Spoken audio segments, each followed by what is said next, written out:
Hello, it's time for your Wild Weekend Devotion with one of your Wild Worship facilitators, myself, Cass Opal. Today we are going to talk about what Dr. AnaLouise Keating calls listening with raw openness for understanding so that we can work together. I know this is a wild worship devotion, so of course I have the nature elements. I'm going to start with a poem. Of course, you guys know I love this book, Earth Prayers, edited by Elizabeth Roberts and Elias Amidon. And this that I'm about to read was actually written by the UN Environmental Sabbath program. So I will start there. We have forgotten who we are. We have forgotten who we are. We have alienated ourselves from the unfolding of the cosmos. We have become estranged from the moments of the earth. We have turned our backs on the cycles of life. We have forgotten who we are. We have sought only our own security. We have exploited simply for our own ends. We have distorted our knowledge. We have abused our power.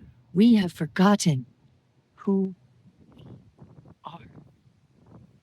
Now the land is barren, and the waters are poisoned, and the air is polluted. We have forgotten who we are.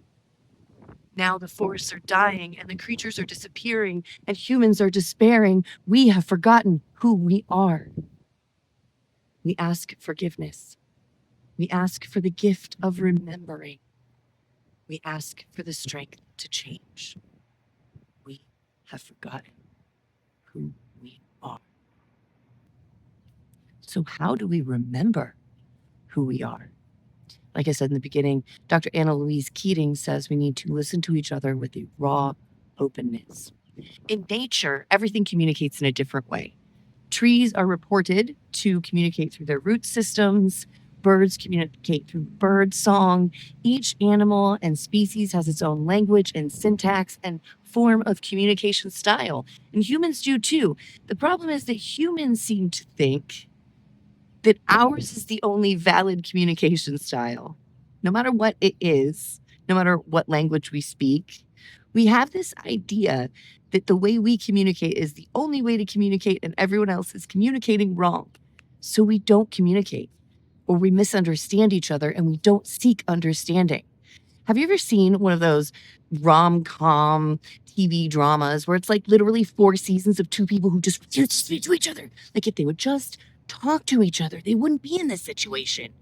I hate those types of shows because to me, talking to each other, getting through the hard conversations and working toward a greater understanding is paramount in my life.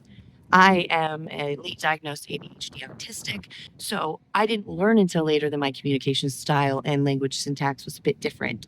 And so it took me a very long time to understand why I was so misunderstood and why everyone else kept expecting me to put myself in a box so that I could communicate with them, but no one was willing to meet me where I'm at. But what I realize is that we both have to work together. It has to go both ways. It can't be me expecting the world to communicate the way I communicate, and it can't be the world expecting me to communicate the way it communicates. It takes sitting together, moving the lens that we have put on our own lives, the lenses we see our lives through, because everybody has a different lens based on their lived experiences. No lens is going to be the same. And I know we as a humanity loves to say, well, we understand. I say it all the time, super guilty, but we don't understand. I don't understand what my neighbor is going through. I've never lived in their shoes. I've never walked or seen the world through their view. And so sharing our views, but putting aside our own so that we can listen to others is paramount for our survival, for our success, for coming together. I'm really excited about our next Wild Worship at Chalco Hills Recreation Center on May 31st at 4:30 p.m. So it's a little bit earlier than normal. Still an hour and a half service, but it starts at 4:30 instead of 6. And of course, I encourage you to come. But if you can't, or that's not your thing, I understand it too. I'm just happy you're here today with me, listening, because that is what we are going to need to move forward as a community, not just of faith, but as human siblings on this planet. No matter our race, our gender, our religion, or our ethnicity, orientation, what makes us diverse is what makes us beautiful. And the better we learn to understand each other in that beauty, the better we will be able to overcome some of the divisive rhetoric, some of the hatred that is polluting our world, because we deserve better. And if we are here as a test, that test is how we treat each other, how we create happiness without capital, how we find joy, even when things are difficult, because a beautiful tomorrow is never a promise, but a beautiful today is made. So I want to close with a poem that I actually wrote.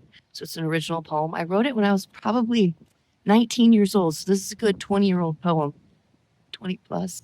I want to talk about it. And it's called The Others. Blinded by our own lives, we cannot see the others. Stranded on our islands, fighting for the ships, whose plane went down, who almost drowned, who swam the 70 miles to shore, whose life is worse, whose stress is greatest. The bus is late, our alarms failed. We face the world alone, turning to the front with our backs so jaded. We do not live with poverty or war, disease or famine knocking at your door.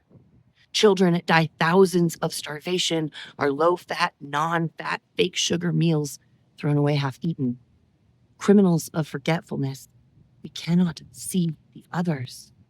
Fighting each other for pity points, fighting ourselves for rationalization. We have eyes yet do not see. We have ears but refuse to listen. We can taste but never enjoy. Our bitter touch is only realized when taken. Perspective is the key to seeing the others who have seen the plague, others who can't see their future, but they see you.